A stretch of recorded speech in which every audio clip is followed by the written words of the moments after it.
Hi everyone! All 10 of you who are probably going to watch this video. Welcome to my first video! Also, welcome to my backyard! And there's my cat in the background over here somewhere. I can't actually see the video right now, that really hurt. I tried to start a movie review kind of a thing and that never took off. So, I'm going to try to do something like that again, only this time I'm going to do it with books, because I like to read. Of course, I don't have much time to read, especially now that I actually started work today. And I just like talking at cameras and making a fool out of myself. So I suppose I should introduce myself, unless you already know me. I'm Annika, I'm 21, I love to read. Haven't been able to much recently, just because I'm busy and, you know, that whole college thing.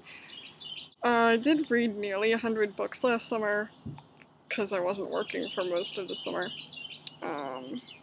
Which is closer to what I used to do. Hopefully I'll be able to, you know, read once in a while. I don't have any specific plan or schedule or anything, because I don't know how much I'm going to be able to read, especially once the semester starts.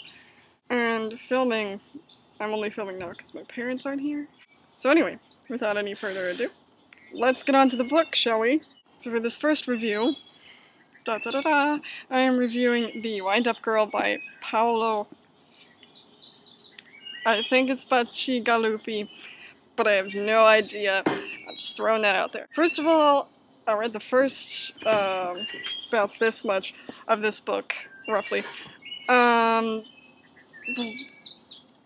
Beginning of last fall semester, and didn't pick it up again until I got back from Japan and just finished it 4 days ago, so if that tells you anything. That I read about 20 other books in the span in between when I started and finished this book. If that tells you anything about it, it could be part of why I thought the story was so confusing.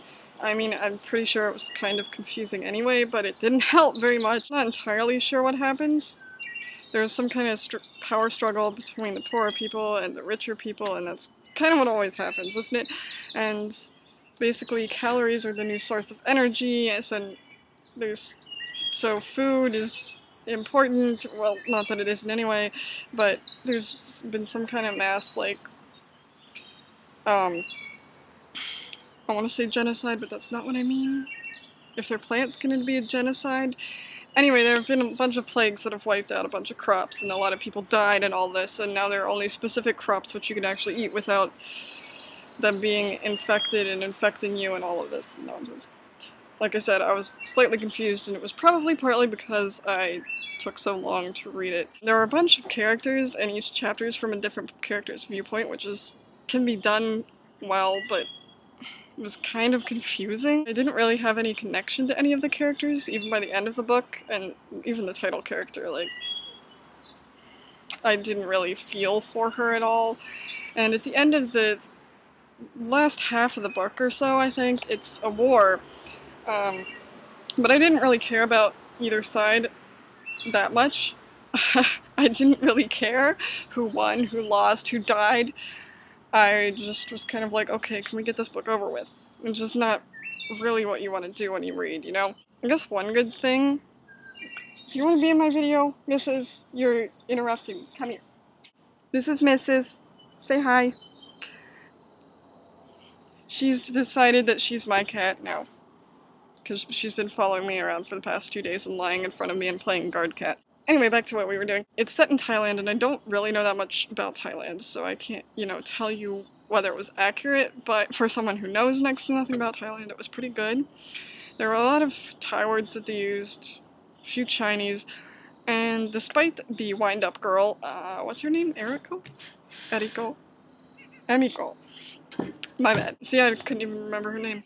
Despite her being Japanese, there aren't that many Japanese words other than height, one height, and then gaijin, which bothered me because Japanese people don't actually call foreigners gaijin unless they're being rude.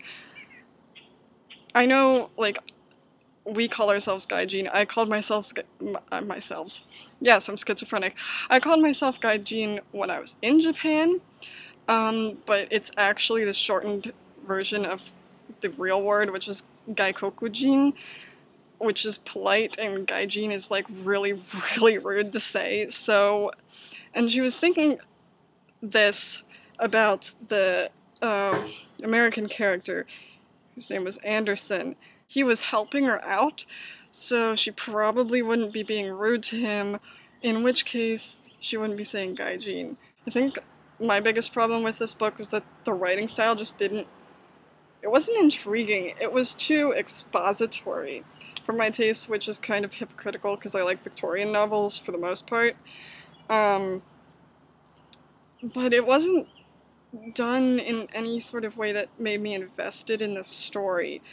It was just kind of obnoxious. It kind of read like an impersonal account of something, which may be another reason why I never connected with any of the characters.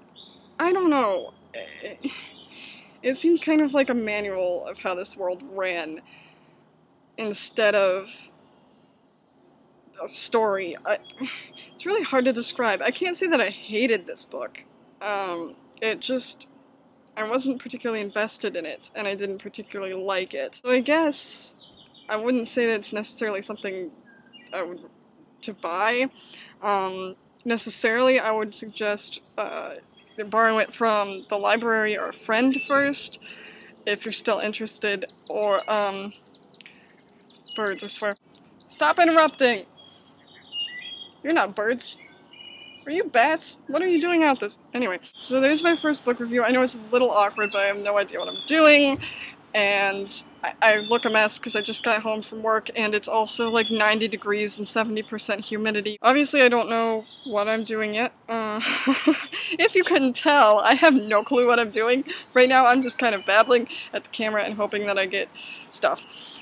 Obviously, after a while, I will, number one, hopefully be smart and actually film in my room or somewhere that won't have a sun glare, the wrong side of the screen. So I'll see you all later. Hopefully, you know, this was informative. I like books, and I like talking about books, and I'm fairly wordy. If you hadn't noticed, I'm a little too wordy for written reviews, so I figured...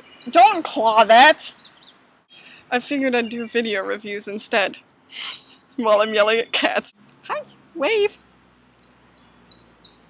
And we'll see you later!